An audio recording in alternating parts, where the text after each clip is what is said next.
Welcome to Faith is the Podcast. Huh. Today, we're taking a deep dive into a story that's as old as time itself, Ugh. the creation story, from the book of Genesis. Yeah. Imagine you're planning a wedding. You're putting so much thought into every detail. You find the perfect dress, you test countless cakes, and you meticulously curate the playlist. But before all that excitement can unfold, Yeah. you need a venue, Right. a space to bring your vision to life. That's kind of how I see the creation story. It lays the foundation, the backdrop for everything that follows. And with us to unpack this incredible narrative is our expert, Hello. who's going to shed some light on its deeper meanings. It's fascinating how the Genesis account starts not with creation, but with the absence of it. Oh. A void, formless and empty, darkness covering everything. Wow. It's not just about a lack of physical things, but a lack of order, purpose, even time itself. It's almost impossible to wrap our heads around that concept of nothingness. Yeah. But then out of this void comes this powerful statement. God said, this phrase repeats throughout the creation account, highlighting that God's words, his spoken intentions, brought forth the universe. It's a testament to the creative power of language, almost like an architect drafting blueprints Yeah. or a magnificent structure. And one of the first things God creates is light, separating it from darkness, and establishing the very concept of day and night. It makes you realize how even something as fundamental as a day had to be created. We take the rhythm of day and night for granted, but it's essential to life as we know it. Absolutely. And this creation of light wasn't just about illumination. It was about bringing order from chaos, establishing a framework for everything that would follow. So from light and time, the story moves on to the separation of land and sea, the emergence of plant life, and then animals filling the skies and the waters. Each stage seems to build upon the previous one, adding layers of complexity and beauty. You're right to notice that progression. It's not random, but a deliberate unfolding, culminating in the creation of humanity. And here the story takes an intriguing turn.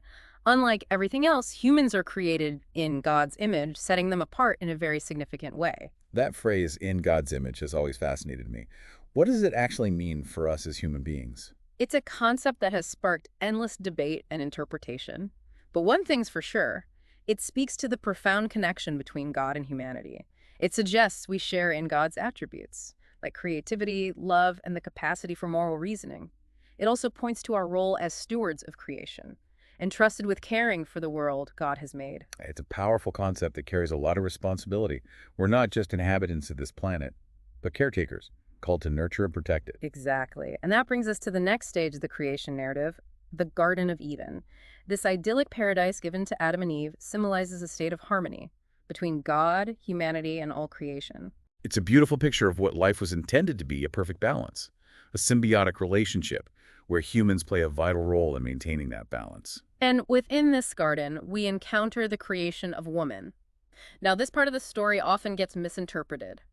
But if we look closely, it reveals something profound about the relationship between man and woman. That's a great point. Let's unpack that further in the next part of our deep dive. The creation of woman isn't an afterthought. In Genesis, it says, it is not good for the man to be alone. I will make a helper suitable for him. So right from the beginning, there's this emphasis on companionship, on partnership. It's like God recognizing that humans were designed for connection, for relationship. Exactly. And the way woman is created from the rib of man is often misunderstood. Yeah. It's not about subordination, but about shared origin, about the deep interconnectedness between the sexes. It's a beautiful image of unity and equality, highlighting that man and woman are made from the same essence, sharing the same dignity and value. Precisely. And this is reinforced by God's blessing bestowed upon both man and woman equally.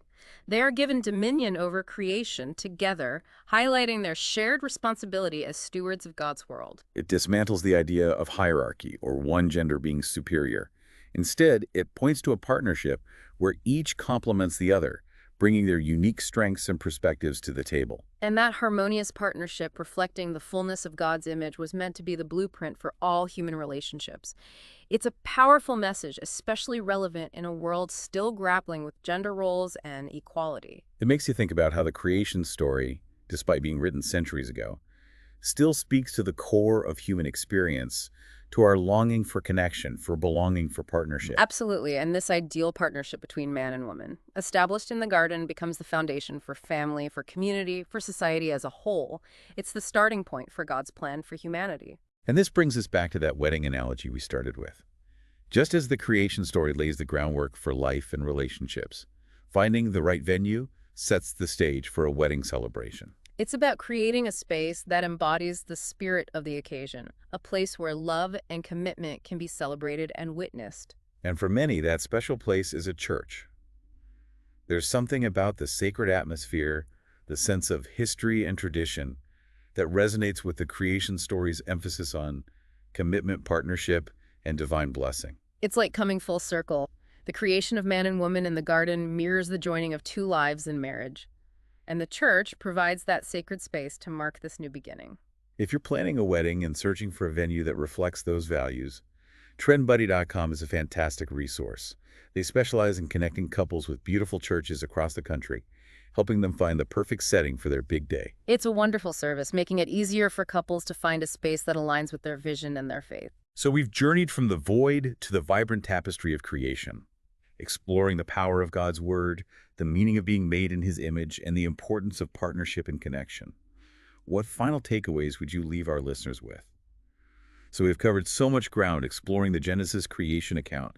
It's not just a story about the beginning of the universe, but a blueprint for understanding our place in it, our relationship with God and with each other. What strikes me is how the creation story speaks to this inherent longing within us for connection, for meaning, for purpose.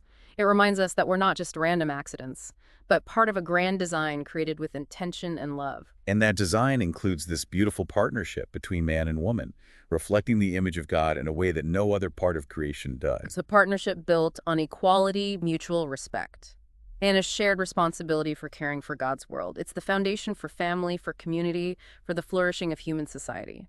It makes you think about how, even amidst the complexities and challenges of modern life, that yearning for connection, for that helper suitable, as Genesis puts it, runs a driving force in our lives. Absolutely. And when we look at the creation story through that lens, we see how it speaks not just to our origins, but to our deepest longings, our need for love, for purpose, for a sense of belonging. It's a reminder that those longings aren't random, but echoes of that initial harmony in the garden, that perfect balance between God, humanity, and all creation. And while that harmony might seem lost at times, the creation story points us toward a path of restoration, of rediscovering that connection with God, with each other, and with the world around us. It's a powerful message of hope and possibility, and it brings us back to the idea of marriage, of that sacred union between a man and a woman as a reflection of that original blueprint for partnership and love. And just as the creation story sets the stage for all of humanity, choosing a wedding venue sets the tone for a couple's journey together.